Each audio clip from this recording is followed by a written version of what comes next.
Сәлеметсіздер ме достар, қалдарыңыз қалай? Бүгін сіздермен аттестацияда келетін, кездесетін сұрақтарға талдау жұмыстарын жүргіземіз.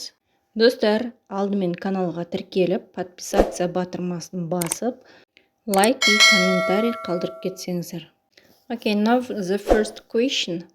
The first type of conditionals are used to express a real or very probable situation in the present or future.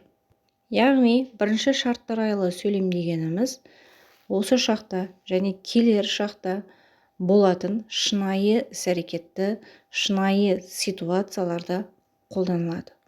Келесі сұрақ abstract noun, яғни абстрактылы зат есімдер.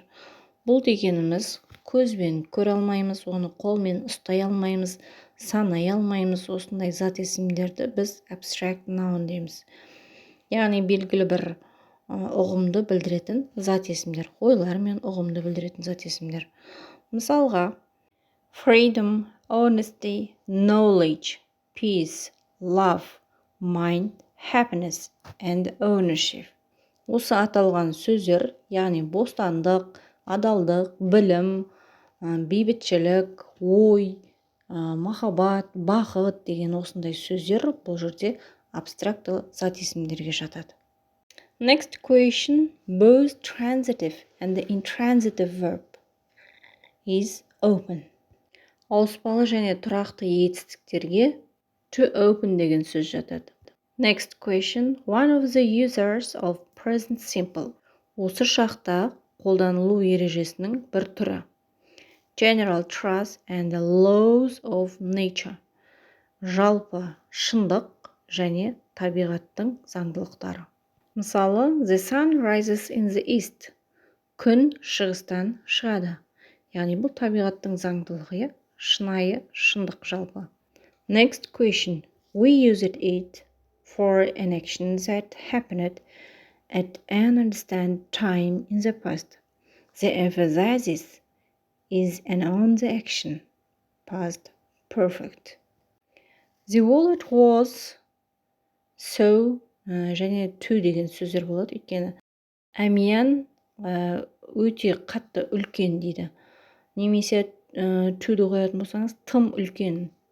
Яғни, the wallet was so big to put in her pocket. Әмиян сіздің пакетіңізге салуға үлкенірек, яғни симайды деп тұр. So big, қатты үлкен. Too big, тым үлкен деген мағынаны білдіреді. Сондықтан so мен to болады. Next question. I was given болады sick yesterday. Яғни was given past passive voice-та тұр. Келесі сұрақ. An active man is a person who likes being busy in their free time. Келесі сұрақ.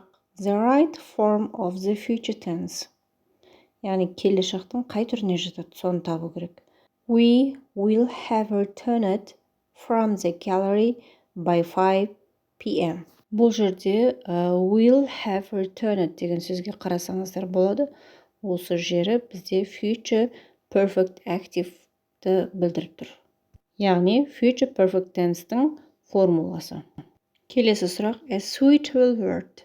Arman hasn't got much interest in chemistry. There is no animal than the leopard. Яғни than деген сөз тұрғандықтан біз салыстырмалы шырай түрін қараймыз. Яғни көп буынды сын есім бұл жерде ferocious, сондықтан біз more ferocious деген сөз таңдаймыз. The next question, a low area of land between mountain. Яғни тау мен жердің төменгі аймағы valley, яғни алқап деп аталады. Next question, phrasal verb with the same meaning. Яғни ұқсас мағынасы ұқсас фразалық етістікті таңдаңыз дейді. Reduce, азайту деген мағынаны білдіреді. Cut down on, қысқарту деген мағынаны білдіреді. Next question, collective nouns are crowd, талпа, тобыр, bunch, топтама, flock, отар, group, группа, топ. Verb followed by infinitive, яғни infinitive жасайтын етістіктер. refuse, effort, agree, appear, beg, claim, decide, consent, continue, demand, expect, fail, forget, hate, hesitate. Бұл ғана емес, бұдан басқа да инфинитив жасайтын етістіктер бар. Next question. Choose verb ing or to verb. Яғни герундиді немесе инфинитивтің қайсысы дұрыс, соны таңдау қажет. He was reluctant his home during the floods to leave. Яғни герунди болады. Герунди және инфинитивке байланысты алдағы уақытта басқа сабақтар салатын боламын. Келесі сұрақ. Both countable and uncountable noun person.